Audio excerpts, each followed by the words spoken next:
Ito po ba si Ma'am Jeneline? Di ba? Hello po Ma'am Jeneline. Magandang araw po. Yan. Hello po. Happy birthday po. Balita po namin ay birthday niyo raw po. Ano po? Ma'am, kaso yan po kasing order na yan ay wala pa pong bayad. Happy birthday po. Meron po akong dala-dala sa inyo na mas madami pang sorpresa galing po kay Sir Rex. So tara, samahan niyo po ako sa sasakyan. Meron pong padala si Sir Rex na surprise! Ayan.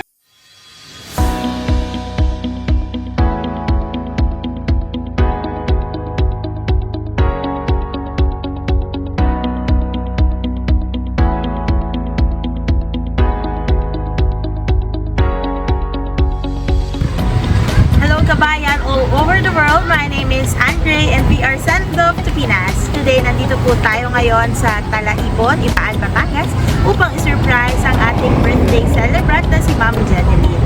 Meron po tayo dalang half dozen imported bouquet. Tapos meron din cake, pansit bilao, shanghai, spaghetti at puto. At syempre ang ating Jollibee bucket. Ang lahat ng yan ay padala ng kanyang boyfriend na si Sir Rex from London. So tara, samahan niyo ako mag-spread ng good vibes. This is Sandlove to Pinas.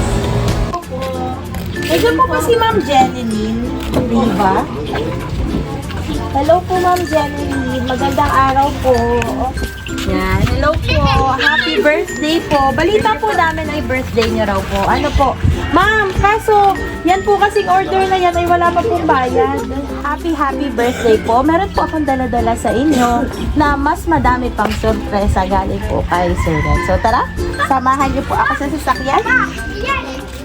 Meron pong padala si Sir Rex na surprise! Ayan, meron siyang padala mga bilao pansit, Shanghai, spaghetti, at puto, at cake, at syempre ang Jollibee bucket. Ayan.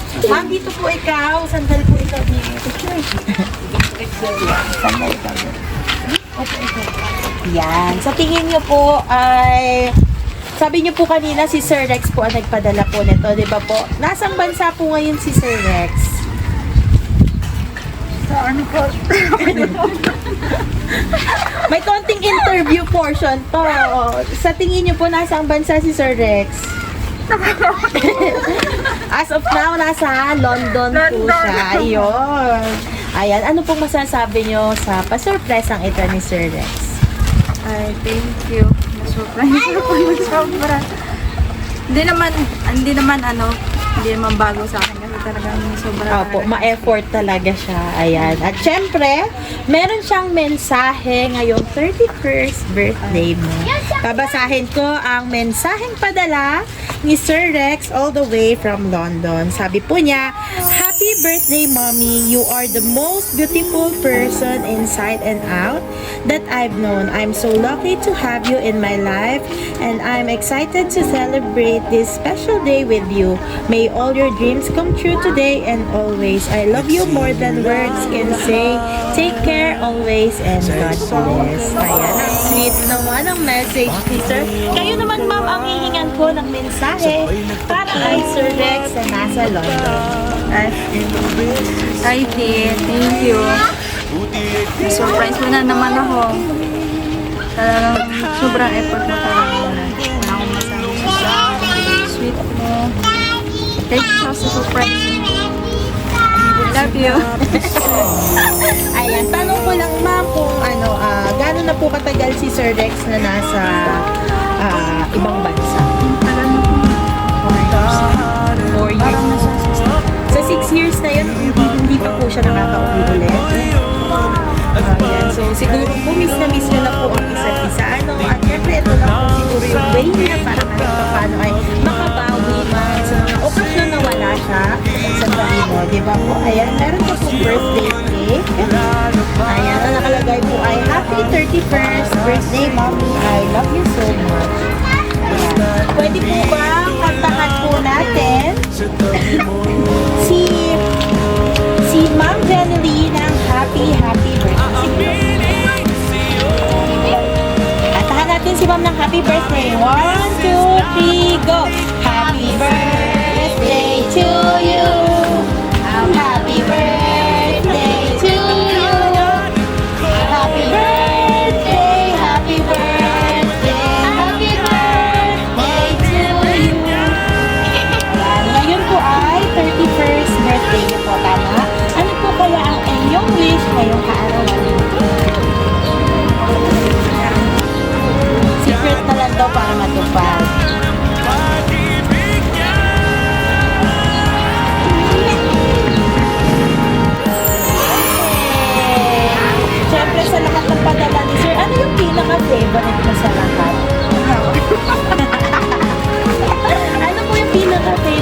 inyo yung cake at saka flowers. Ayan, ang ganda nga po ng inyong mga roses. Talagang ang lalaki ng rose. So, ayan.